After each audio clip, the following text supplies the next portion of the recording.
Thank you. In this case, because unfortunately I need to leave early, Sheila Right. Page, RDI. Coming back to Seattle, if you like, I thought that I would use that as one of the reasons that I would have great distrust of your idea of using citizen pressure to do things. I mean, that was a case where the street demonstrations were frankly stupid and wrong. And I think that even when they're not stupid and wrong, demonstrations, you mentioned the Arab Spring, we can think of 1968 if we're a little older, may produce a point change. But all of your problems aren't things that need a point change. They need institution building. And having just been reading a history of Bretton Woods, the actual conference, you see how those institutions were built. And it's a bit like sausages, you don't really want to see how it was done. But it wasn't done by popular pressure. It was done by extremely informed people with a lot of interests getting together and with a lot of knowledge of how institutions didn't work in the past and they hoped would work in the future. So I don't think that your problems and your solution actually go together. I mean, most people, most of the time, want international institutions, as Keynes said about economists, to be dentists, to be boring, to be things you maybe look at once a year. They don't want to be active. I don't want to be active in all of these things. Thanks very much. Ian, can I just abuse Chair's privilege and add one question to that while hopefully people think of a few more? There's a school of thought which obviously argues that governance in the sense of accountable power always starts with tax. And right now the G8 is confronting the big problem about globalization and tax, or trying to. It's not clear whether they'll get very far.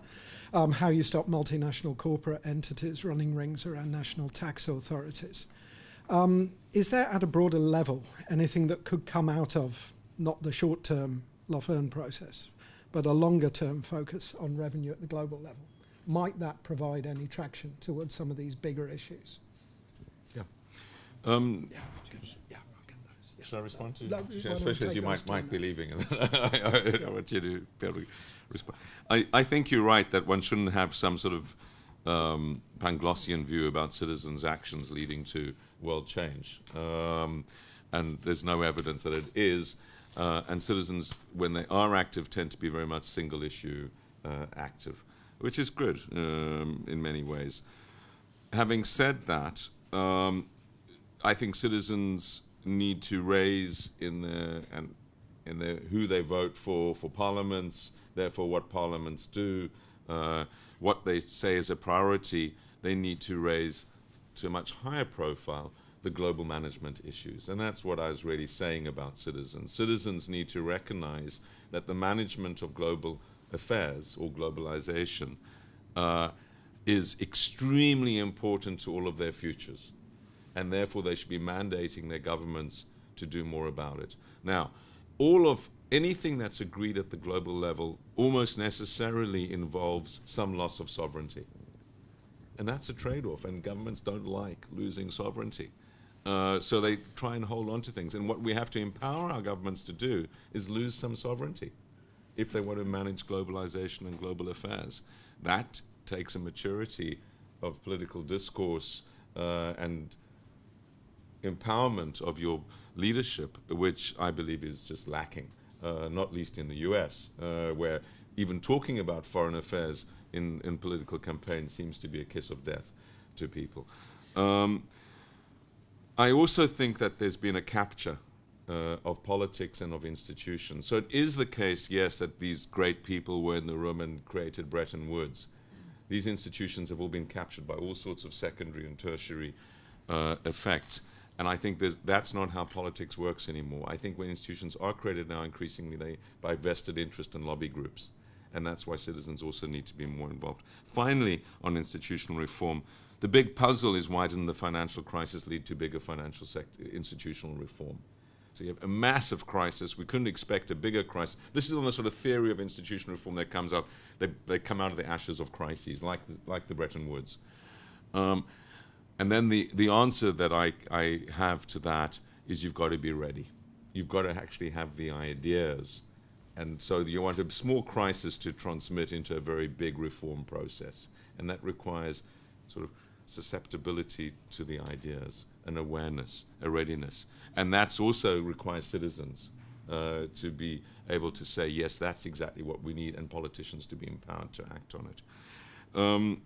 Tax, yes, I think tax is another manifestation of the underbelly of globalization. It is exactly the playing of global jurisdictions with new technologies and new capabilities. So I think it will be significant. I sort of believe, as Nick Stern has convinced me on climate change, that if we can show that the world can cooperate on one thing to mutual benefit, we'll learn. It's a learning process of cooperation. We'll be able to cooperate on more. And so it doesn't, in a way, matter too much whether it starts with tax or it starts with something else. It's a cooperative game. That you all beneficially, and citizens recognize that actually you can get something out of this. You know, the UK might suddenly find itself a lot richer, and we could invest more in education or in something because we came to a global agreement at a global meeting. So I think that learning process is also very, very significant, and it will of course improve revenues as well. It's just scandalous what's happening on tax. Sure. Okay, we got lots of questions now. So there. Donald Curtis. Okay. Donald Curtis, formerly of Birmingham University and now a free thinker. Probably was a free thinker beforehand. But one of the thoughts that I was trying to put together while you were talking was, what about the nation state? Why shouldn't we have some de-institutionalization, or rather than institution building, institution deconstruction? Because maybe the nation state, certainly as it evolved in 19th and went into the 20th century, is an institution which claims to manage at a national level the issues of the public or common good, and all of them in an undifferentiated kind of way. And we're busy trying to reinstate it in various places, including Afghanistan, in a rather curious way. Isn't it now an institution that's in the way of getting in the way of global understandings on any particular issue? Thanks, Donald. I think let's go. Kiran Sura from CDKN, working on climate change. My question or observation sort of links to Sheila's point and the previous point, which is, how do you reconcile the sort of tension between the call for citizen action and the fact that the collective action might lead to greater externalities, be they good or bad? Because it feels like you need a layer in between to manage not so much a nation state, but to manage the free rider problem, the market failures that come with the Adam Smith invisible hand. And sort of in a separate issue, so something that we're looking at in CDKN, which is that climate change is a global issue that requires global attention, but it's not seen as a foreign policy issue. So it's sort of, there's a disconnect there. We need to sort of try and make the link between it being seen as a foreign policy issue and translate sort of feelings at the national level into global discussions, just to sort of get your thoughts on how we can make those links. Okay, thanks. And next to you and then here. Hi, Dominic Woolsey, Save the Children. I've got 2 points, and one of them is probably a little bit petty, and the other one's hopefully a bit more serious. The petty one, which you feel free to ignore, is I think you're possibly being a bit harsh on the Scottish nationalist movement as saying that it's an internalising process when it argues for greater integration within the EU, and also the rise of UKIP has fed into it. But the more serious one, as I say, feel free to ignore. The second one is you're talking about the changes you have to have inclusive globalization at heart, and then you're sort of talking about these clusters of constituencies, and I wondered if you know at all the work of Lloyd Gruber, who's an economist at the LSE, and he's talking about large countries having something called go-it-alone power, which sounds kind of similar to your kind of free rider sort of idea, and basically he's arguing that when coalitions are formed, the terms of them are basically co-opted by the more powerful states, and I just want to know how you plan to get around it, and basically what your ideas are about inclusivity for developing countries. Thanks very much. Let's take one more and then go back to Ian, and then I'll carry on, Ray. I'd just like to raise a practical issue. Can you introduce yourself? Oh yes, my please? name's Richard Brown. Right. I'd just like to raise a practical issue about when any new institutions are actually formed, because the old ones have a horrendous reputation of bureaucracy, and actually people run away from them. The UN is the worst example, of course, but the EU is pretty bad as well. They're terrible to work with. If you have any interface with them, I will work for, in fact, as well. I've worked for the UN as well. And that puts people off. And I think it's a very important practical issue to make new organisations very, very amenable, and organisations that you want to work with and want to relate to, whether it's a government level or individual level or company level, private level particularly. Private companies get infuriated by these awful bureaucracies because they know how to do things in an unbureaucratic way. Not all of them, but some of them. So I think it's a very practical issue that needs to be looked at as well. Okay. Thank you very much, Ian. Thank you for those. From person was at Birmingham. You know, I feel that I'm a complete free thinker now that I'm at a university. So I hope you were at Birmingham too. Certainly compared to all the institutions I worked for before. Nation states, are they getting in the way? I suppose the answer is yes, but I think. Although the book is wishful thinking, it's not that wishful. And I think what we've seen, bizarrely, as people have become more globalized, more integrated, is the rise of nation states more and more. You know, something like 50 in the post-Second World War period, something like 100 more than there were 100 years ago. So the tendency is more and more, maybe Scotland too.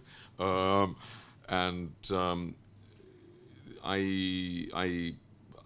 mean, I think there's lots of things to say about it. One of the things that I feel comforted by is that I think the way we understand nation states is changing. I think there's concepts of transnationalism or multinationalism are growing. More and more people have many passports. More and more people feel at home in many countries, even within a country like London, you know, very significant immigrant populations. The most successful cities, Toronto's just been voted the best city in the world, 50% migrants in it. So how we understand nations and what nations are is also changing with the proliferation of nations. But I think it is a problem, and it's one of the reasons that the global system needs radical change, is that you just can't get that many people to agree things. The game just becomes too complicated. Citizen action, I'm not sure I completely understood what you were saying, but I think there is a big question. I mean, and I don't believe that all citizens' actions are necessarily things that I agree with at all, and often they're a cause of problems, you know. So I would like to see a new runway at Heathrow. I would like to see a faster train to Birmingham. Those things are not happening because of citizens' action, if you want to call it that. I believe that the UK should be investing in fourth-generation nuclear power. I believe that much more should be done on GMOs. None of those things happen because of citizens' action. So it's not like citizens' action is all forceful progress. But depending on your point of view. Depending on your point of view. So I think one has to understand the dynamics of that. But the question is, would you rather not have it? And how do you mobilize it, and how do you educate it, and how do you move beyond those sorts of blocking citizens' actions to try and get national consensuses around key questions, rather than citizens' action, which becomes a reason not to do a whole lot of stuff over a long period of time. That, by the way, raises very big issues about democracy as well, which we haven't yet gone into. Dominique's Scottish question and about how one moves forward. I actually had a fascinating dinner with Alex Salmon, who's a very challenging guy, a very smart guy, in Edinburgh not long ago. And we talked through some of these issues. Would and we disagree, obviously, on them. Would Scotland be more able to influence its future if it's part of the UK or not? And would it be closer to Europe? Well, that partly depends which way the UK is going. Okay, so we don't know the answer in part to that yet. So there's a question of the timing of that vote, I think, which is a very big question in my mind.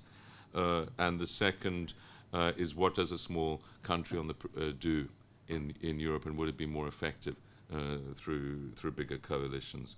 But I think those are very big questions. I don't know Lloyd Gruber. I must get on top of his work, and it sounds that would be very, very helpful. Yes, big countries have much less interest in some of these things. On the other hand, they also have much more to lose. You know, and what we see, for example, in the evolution of conversation on cyber between China and the US is very indicative, I think, on this. They're going to need a global cyber agreement, and they're going to push for it because they have so much at stake. So it's not always the case that big countries will be free riders. It's also the case that they might be very much forcing a change. New institutions, I completely agree with you, and one of the things I talk about in this, which my friends in the big institutions won't like, is I think we need to get rid of the civil service mentality in these institutions. I think we need to get rid of the tax-free salaries. I think we need to get into performance management, which is serious, fixed-term contracts, and the mandates evolve very rapidly. I also think there's been much more churn on skills, much more bringing in of people with new skill sets into them. The problem with these institutions is they never close down. I'm not aware, I mean, Simon, you might be, of any UN or global institution that's been closed down in the Second World War period. I'm aware of many, many that have been added or created, and that's partly because they get captured by their host countries. So Vienna the Austrians won't let anyone close down UNIDO, even if the world has long since moved beyond the politics that were at the heart of the creation of UNIDO, for example, and there are many other examples of that sort of nature. So these institutions do take on a life of their own and get captured by all sorts of, you know, I was on the UN Reform Task Force, and I was absolutely astounded how many of these institutions actually get no budget from the UN Secretariat. They completely live on bilateral, hand-to-mouth sorts of donations, but they don't get closed down. They get supported by people who then define their agendas for them. So I'm absolutely with you on the need for different sorts of institutions going forward. I don't think we should expect them to be like the private sector. That's a whole different thing. They're accountable to different stakeholders. They have to do consultation processes and other things to ensure their legitimacy, which will make them always, I think, slower. But they certainly need to be more agile. Thanks very much. We'll go one here, and then I'm going to go right and left after that. My name is Quinn. I'm at King's College, and I wanted to talk a little bit more, ask questions about the trust and legitimacy issue. A lot of people would argue that the global international institutions aren't particularly global or international, that they're actually designed and essentially run by powerful countries or groups of countries. And you, being at the World Bank, is obviously the Bretton Woods foundations are oftentimes cited in this respect through things like conditionalities and other elements of how they interact with, if you want to call it the global south or kind of the outlier countries, that they're not actually all that interested in that they're a bit like a wolf in sheep's clothing. I don't know if that's entirely fair. I've looked at both sides of the issue, and I think I don't quite know where I stand, but you being involved, I would love to get your thoughts on that element of the global system and if it is fundamental to the reason why it doesn't work. Thank you. Dirk, I think. Dirk de Velde, ODI. I've got a question about the role of the BRICS in global governance. I think it was touched upon in the beginning. Back in the 80s and the 90s, it was possible to conclude some sort of global agreements, whether it was the Montreal Protocol or the GATT. And then, of course, was the rise of the BRICS. Started after that in the 90s, and it's still ongoing at the moment. And I suppose what I haven't heard about in both the discussions and when you did your presentation is the extent to which the dynamics in the shift in economic powers changes the ability to conclude global agreements. And if that is a significant role, then and with the rise of China, we had a discussion last week here that China will host 30% of global investment in 20, 30 years. That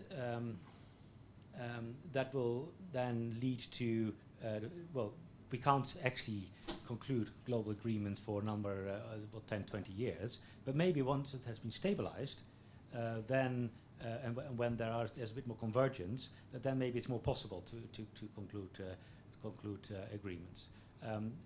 Second point is, a small point is if you are interested in thinking through the link between the global issues and citizens, maybe you also need to think about the economic incentives here. So how would an average household in the UK or in another country, how would it be affected by the issues that you talk about in the book? And I think that's something that is increasingly important, is to point out to the economics of it. What are the economic incentives to engage in the discussion that you mentioned? Thanks, Dirk. Behind you. Hello, my name is Adam Kidd. I'm an undergraduate at the Queen's University of Belfast. I had a question. David Hume, in his essay on the independency of parliaments, said that in designing institutions and constitutions, every man ought to be supposed a knave. What assumptions does Professor Goldin make about human nature?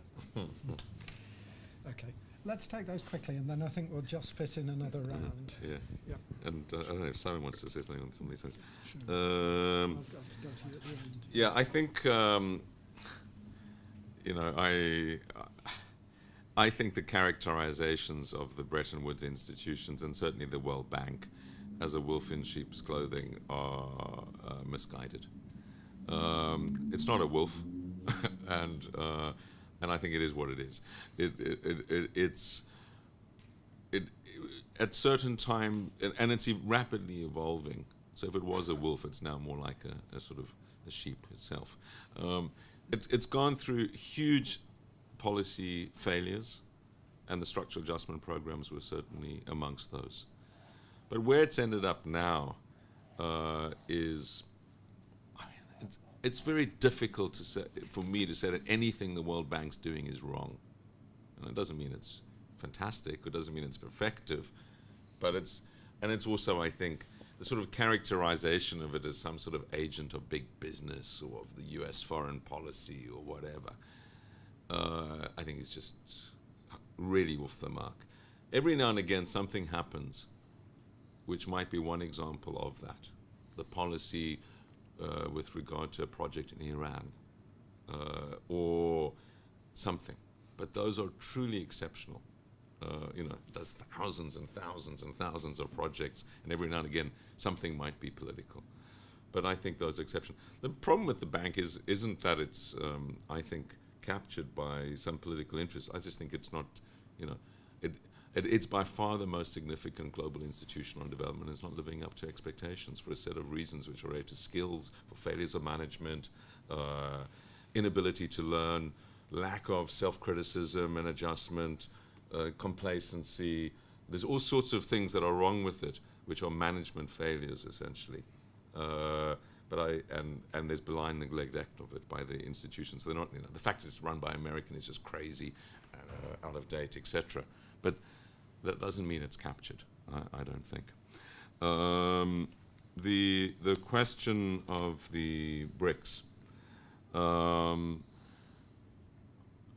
Yes, I think it's extremely healthy that the world is rebalancing, and that we're moving from a G1 or a G3 or whatever world we were in towards a G20 or at least G10 sort of world. That's wonderful, and it's going to be great in 2030 or 2040. The problem is getting there, I did sort of touch on this. I just think that the BRICS need to much more urgently step up to the plate. They need to get their political act together. They must really have to drop Russia in the process, and they need to show leadership. Now, will they? I think they will.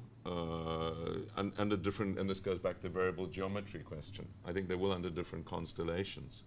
I think we'll see a lot more leadership from China under this current leadership than we did under the previous leadership of China. That's a good thing. So I think that the things I say about citizens demanding of them is action. And this comes to the third point: what's in it for the average citizen? What's in it is everything.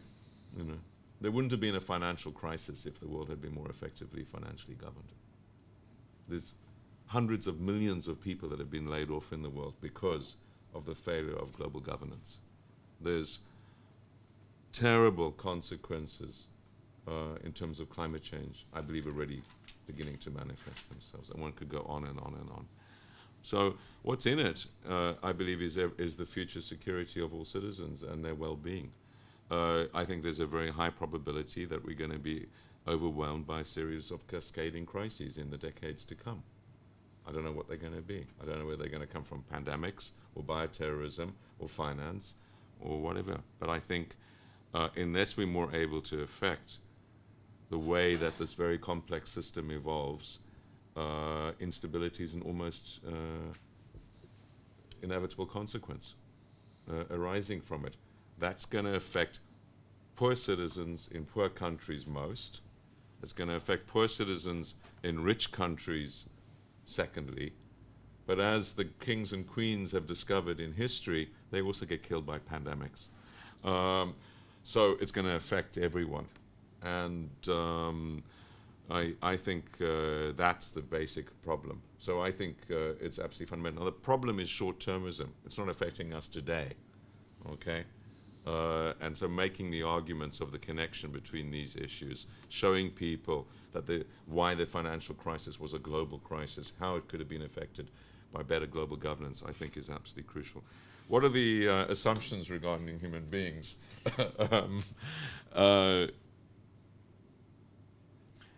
You know, the evidence seems to suggest that we operate through what the economists would call economic self-interest. I don't believe that's the case. In other words, I believe, yes, it is the case, but that we can affect it. And actually cooperative behavior is just as often expressed in outcome. And when you do cooperative games with people, we see this. And there are lots of psychological experiments, as you know, around these things, whether you push the tram off its tracks and lose your own life or not, etc., etc. There are lots and lots of experiments on this. So I think it's the way that societies are designed, and different societies are very, very different in this. You can look around the world, and different communities are very different around the world. Even within a place like London, different communities operate in very different ways in this respect, in terms of cooperative versus individual behavior. So these things can change and evolve, and they change very quickly within societies. Of course, when you're in a crisis, it's not a good time to try and learn to be cooperative. And so one needs to do this out of strength and not weakness. Great, thanks very much. We'll speed up a little now. I should speed up in my answer, maybe. A quick one from online, and then one or two more from the audience. Daniela, independent researcher on development issues.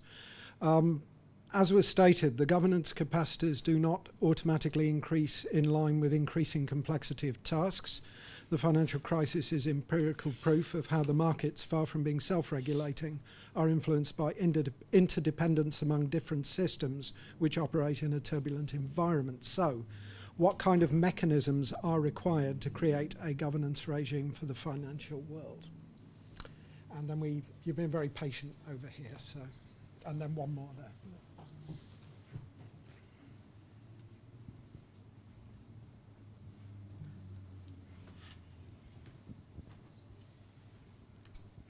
Thanks very much. I'm Ollie Buston. I'm currently a consultant writing the 2013 Global Humanitarian Assistance Report, which involves lots of collective action problems and short-termist problems like you describe.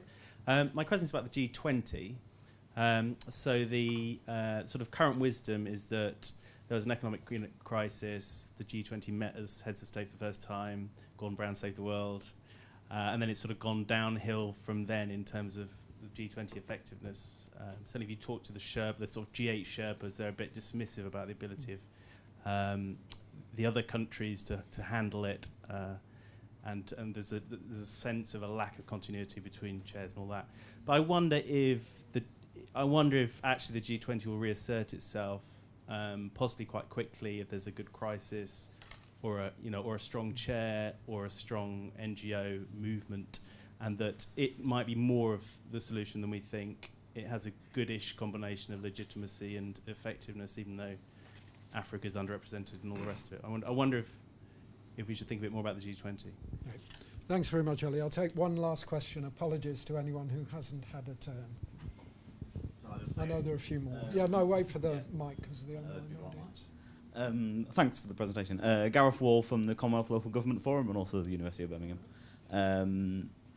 Two just quick points. I just wanted to ask if you could expand a little more on what you said about say the role of major cities or subnational entities, states in the US and other federal countries. It seemed that, following Simon's comment, that they were there if you couldn't get nation states to play ball, and they could possibly come in as a kind of secondary actor. But if you could say a little more on what you thought the roles would be, maybe it is to kind of dumb down the problems of the idea of the powerful nation states and their problems. The other one was just if you could comment on what do you think we're not training the people going into these institutions. So what is our curriculums not covering? Is there issues of systems analysis that we economists and development studies people are not covering? Thanks. Okay, and I've got 2 minutes, right? Let me go to Simon first, I think, and we'll just... I don't want to comment in detail on any of this, except to say that I think that altruism is a great driver of change, but it's helpful to give it a helping hand with a bit of self-interest thrown in. And it's that combination of altruism and self-interest that has helped us to manage collective action problems in the past. And that brings me back to something we haven't spent enough time discussing, which is incentives. And how would you change the incentive set facing the potential defectors in the big global governance problems that we've been discussing, which is probably a discussion for another day. But I don't want to cede the floor without picking you up on UNIDO, because actually, when you look around the UN system, an agency which focuses on jobs in industrial sectors and how you manage globalization from an industrial point of view, and including energy, seems to be an absolutely necessary part of the architecture. Thanks very much. Ian? Yeah, great. I'm afraid I'll have to be necessarily very, very brief. The online person, how does one restructure finance for a turbulent world? My sense is that we need much more global joined-up regulator. The sort of voluntary system that exists at the moment will still lead to a race, I believe, to the bottom or to lower regulations. I believe there's lots of instability built in from not joining up. I think there's big questions around geography and around structure. So the question I would pose is the next financial crisis going to come from finance, or is it just as likely to come from some other sector? Let's say a pandemic in Canary Wharf or in Wall Street. Hurricane Sandy almost did that. It didn't, of course, but that sort of thing. And how would the system be robust to a shock from another area? And that requires a global conversation, because then it's the global stability that you want. You want different places to be able to trade off capabilities against each other to create a globally structured system. On the question of the G20, Ollie, good to see you. You were obviously there in the kitchen around that, and it was a tremendous achievement. I think there's a number of things. One is it doesn't have a secretariat of any substance and nature. And that's why handing over from country to country in terms of leadership is particularly troublesome. There's no real continuity of structure. The topics change, the individuals change, and there's no follow-through. Some issues get passed on to institutions, but then no one holds them accountable for those. So it's also grown, of course. It's about 25 G25 now or something, and that makes it increasingly unwieldy.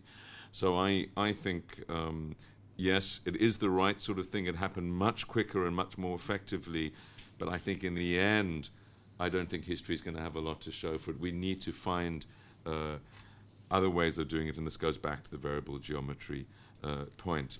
The subnational and cities point, absolutely. There's lots of great things on this. There's the city alliances on climate change. There's lots of initiatives happening which don't depend on nation states. What we have to be careful about, that these aren't, in a sense, also driving externalities. So is California exporting all its dirty industry to neighboring states? And there's some evidence it is. So although the Californians feel very good that their carbon dioxide emissions, for example, are lower, it's just because they're pulling in energy. It's like Germany pulling in energy from, Poland or whatever.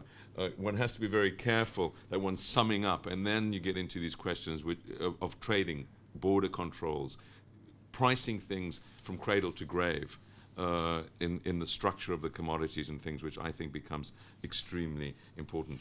The question on training, the basic problem is that we don't have people, for example, in the regulators that understand trading. Now, how do you do it? You need to be able to recruit the same sort of graduates, so top physics and maths graduates out of the institutions. You need to be able to pay them comparably, and you need to be able to rotate people in and out. That leads to a management of conflicts of interest, because when people are inside, you basically want poachers to become gamekeepers as often as possible, without being traitors to the cause, as it were. So how do you manage that? I think it can be done. I think there's much more room for movement of people from the private sector, from different sectors in. There's not any one training course that all people in international institutions should have. It depends on what they're trying to do. Those institutions which are much more professionally based, which are much more professionally focused on technical standards, are much more effective. That's the general lesson. Of course, on something like development, we also need broader skills. One of the problems of the World Bank is that it's been captured by economists, or it was for a long time. So we need a broad understanding. And the point then that Simon raises on incentives, I think is right, and I agree with him. There is some discussion on incentives. Economic incentives are crucial.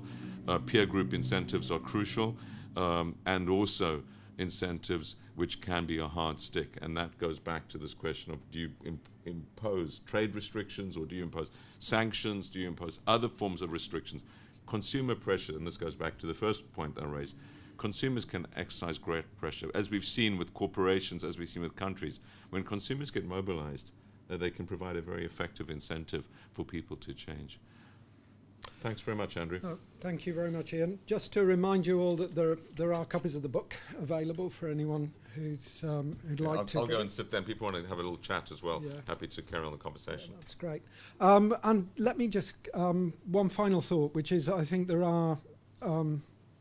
I found some positive messages in the book, particularly, if you like, in the incentives which solving these global challenges can be seen to provide for a more inclusive world as well. For example, the argument about pandemics, that the richer countries should be investing in the public health systems, poor countries, or they will be at risk. So I think there are positive messages as well within the book. But anyway, let me conclude by thanking Ian very much and Simon very much, and everyone in the audience for the great questions.